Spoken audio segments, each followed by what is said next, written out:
Hello, you lot. You lot around the world. Well, as you can see, it's not exactly the warmest evening in Oslo. In fact, it's damn cold. That's why I've got all the warm things on and an even bigger jumper tomorrow. It's pouring with rain here.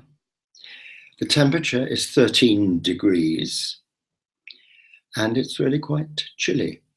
Well, it is for me anyway. So I haven't been able to do much filming today, except me gorging myself on a lovely meal at lunchtime at the Cathedral Cafe. And by the way, I still cannot remember or still cannot pronounce the name of the cathedral in Oslo. And I believe it's quite famous, but I wasn't able to get in there because you have to walk for miles all the way around the building to try and find an entrance. But there you are. Now, I thought it's about time I gave you a little bit of history, you lot. I mean, you should know these things.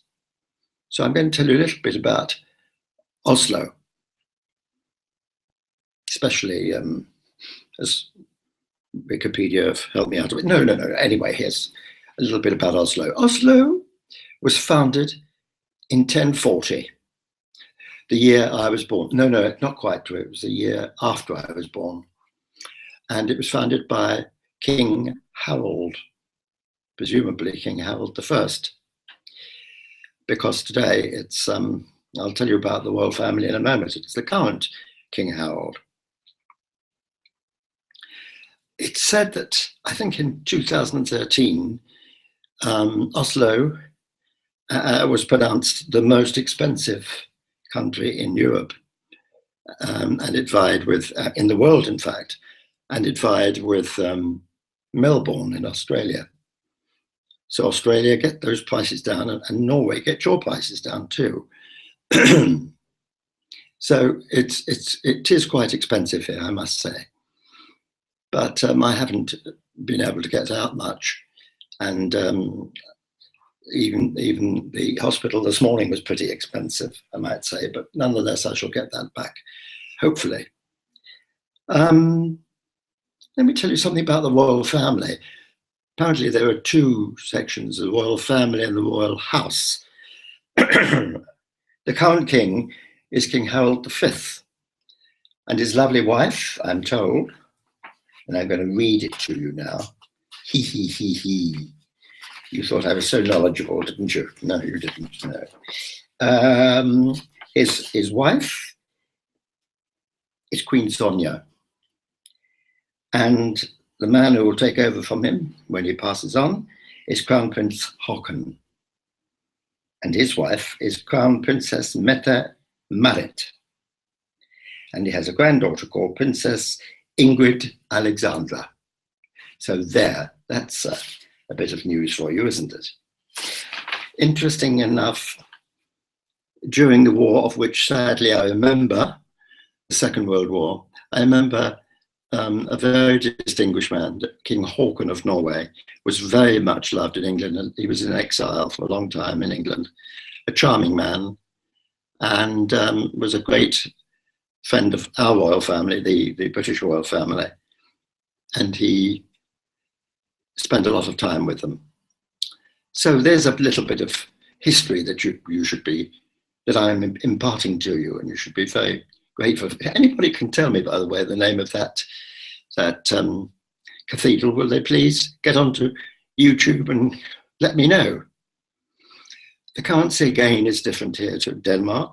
I thought you might like to see a 500 krona note. There it is. There's a very beautiful lady on the front, and I don't know who she is, but as I say, she is very beautiful. If anybody can tell me who she is, please get in touch. So that's the currency. So what am I going to do now? I cannot move very far because of the torrential rain. So tonight I shall go and have a meal. It's an Indian curry place, can you believe, next door, but one to this hotel. The hotel is very nice, and I've been talking to the been talking to the receptionist. His name is Gia, and he's very interesting about the sort of work he does, but that's no business of ours now. So I've enjoyed this hotel. It's very nice. There was no service today because I slept for quite a bit of the day. But I'm feeling, thanks to my visit to the hospital, I think I'm on the mend now. But I have been given a warning, and I want to thank Jill Kerry very much indeed for her advice on the road conditions going up to Trondheim and beyond. And she's warned me there are lots of tunnels and there are lots of waterfalls that come crashing down to the side of the road. So I've got to be aware of those. Thank you, Jill, very much. And so all that faces me, and apparently it's a longer journey to Trondheim than I thought. It's probably, I estimated 6 to 7 hours, but it could be more. So once again, I have to tell you that I may not make the 2 o'clock broadcast. I will try to, but if not, it will be late. And you mustn't be upset if it's late. But it's not the sort of evening that I can go dancing in the streets. I should do, because I could clear the streets very quickly then. But I would quite like to go out and get a little bit of filming, but it's getting dark already, so I think it's an early meal and an early Betty buys for me. But what lies ahead is a lot more arduous driving, and very arduous driving altogether. Probably more than I realized, but tomorrow at 6:30, I shall be going to Trondheim and spending a couple of nights there to rest up.